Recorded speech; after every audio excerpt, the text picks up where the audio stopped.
भाद्रपद संकष्टी गणेश चतुर्थी व्रत कथा। नमस्कार भाइयों बहनों, जय मां गायत्री। आप सभी का मेरे YouTube चैनल शुभकर माही अष्टमी में स्वागत है। आज मैं आप सभी को अपने इस वीडियो में भाद्र कृष्ण गणेश चतुर्थी व्रत कथा सुना रही हूँ, जो कि राजा नल की कथा है। पार्वती जी भगवान गणेश से कहती हैं कि हे पुत्र, भादो कृष्ण चतुर्थी को संकट नाशक गणेश चतुर्थी कहा गया है, अतः उस दिन का व्रत किस प्रकार किया जाता है, मुझसे समझाकर कहिए। गणेश जी ने कहा कि हे माता, भादो कृष्ण चतुर्थी सब संकटों की नाशक, विविध फलदायक एवं संपूर्ण सिद्धियों को देने वाली है। पूर्ण वर्णित विधि से भी पूजा करनी चाहिए। हे माता पार्वती, इस व्रत में आहार संबंधी कुछ विशेषताएं हैं, उन्हें मैं बतला रहा हूँ। श्री कृष्ण जी कहते हैं कि हे युधिष्ठिर, पुत्र की ऐसी बात सुनकर पार्वती जी ने उनसे पूछा कि आहार एवं पूजन में क्या विशेषता है, उसे कहिए। गणेश जी ने कहा कि गुरु द्वारा वर्णित प्रणाली से इस दिन भक्ति भाव से पूजन करें। 12 महीनों में अलग अलग नामों से गणेश जी की पूजा करनी चाहिए। विनायक, एकदंत, कृष्ण पिंग, गजानन, लंबोदर, भालचंद्र, हेरंब, विकट, वक्रतुंड, आखुरथ, विघ्नराज और गणाधिप, इन 12 नामों से व्रती को गणेश जी की पूजा करनी चाहिए। अलग अलग महीनों में क्रमशः एक एक नामों से पूजा करें। चतुर्थी के दिन प्रातः नित्य कर्म से निर्वृत्त होकर व्रत का संकल्प करें। उसके बाद रात्रि में पूजन और कथा का श्रवण करें। पूर्व काल में नल नामक एक पुण्यात्मा और यशस्वी राजा हुए। उनकी रूपशालिनी रानी दमयंती नाम से प्रसिद्ध थी। एक बार उन्हें श्राप ग्रसित होकर राज्ययुत होना पड़ा और रानी के वियोग में कष्ट सहना पड़ा। तब उनकी रानी दमयंती ने इस सर्वोत्तम व्रत को किया। पार्वती जी ने कहा कि हे पुत्र, दमयंती ने किस विधि से इस व्रत को किया और किस प्रकार व्रत के प्रभाव से 3 महीने के अंदर ही उन्हें अपने पति से मिलने का संयोग प्राप्त हुआ, इन सब बातों को आप बतलाइए। श्री कृष्ण जी ने कहा कि हे युधिष्ठिर, पार्वती जी के ऐसा पूछने पर बुद्धि के भंडार भगवान गणेश जी ने जैसा उत्तर दिया, उसे मैं आपसे कह रहा हूँ, सो आप ध्यान पूर्वक सुनिए।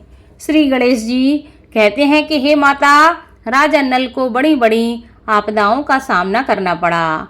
हाथी खाने से हाथी और घुड़साल से घोड़ों का अपहरण हो गया। डाकुओं ने राजकोष लूट लिया और अग्नि की ज्वालाओं में घिरकर उनका माल भस्मामात हो गया।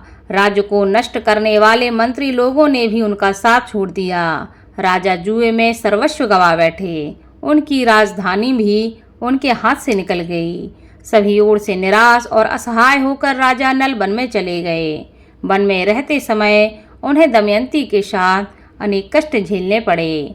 इतना होते हुए भी उनकी रानी से वियोग हो गया। उसके बाद राजा किसी नगर में सईस का काम करने लगे, रानी किसी दूसरे नगर में रहने लगी तथा राजकुमार भी अनियंत्र नौकर करने लगा। जो किसी समय राजा रानी राजपुत्र कहे जाते थे, वे भी आज भिक्षा मांगने लगे। तरह तरह के रोगों से पीड़ित होकर एक दूसरे से अलग होकर कर्म फल को भोगते हुए दिन बिताने लगे। एक समय की बात है कि वन में भटकते हुए दमयंती ने महर्षि सरभंग के दर्शन किए। उसने उनके पैरों पर नतमस्तक हो हाथ जोड़कर कहा। दमयंती ने पूछा कि हे महर्षि, मेरा अपने पति से कब मिलन होगा? किस उपाय से मुझे हाथी घोड़ों से युक्त घनी आबादी वाली नगरी मिलेगी? मेरा भाग्य कब लौटेगा? हे मुनिवर, आप निश्चित रूप से बतलाइए। श्री गणेश जी कहते हैं कि दमयंती का यह प्रश्न सुनकर सरभंग मुनि ने कहा कि हे दमयंती, मैं तुम्हारे कल्याण की बात बता रहा हूँ, सो सुनो। इससे घोर संकट का नाश होता है। यह सब कामनाएं पूर्ण करने वाला एवं शुभदायक है। भादो मास की कृष्ण चतुर्थी संकट नाशन कही गई है। इस प्रकार नर नारियों को एकदंत गजानन की पूजा करनी चाहिए। विधि पूर्वक व्रत एवं पूजन करने से ही हे रानी, तुम्हारी संपूर्ण इच्छाएं पूरी होगी। 7 महीनों के अंदर ही तुम्हारा पति से मिलन हो जाएगा। यह बात मैं निश्चय पूर्वक कहता हूँ। गणेश जी कहते हैं कि सरभंग मुनि का ऐसा आदेश पाकर दमयंती ने भादों की संकट नाशनी चतुर्थी व्रत से प्रारंभ किया और तभी से बराबर प्रतिमास गणेश जी का पूजन करने लगी।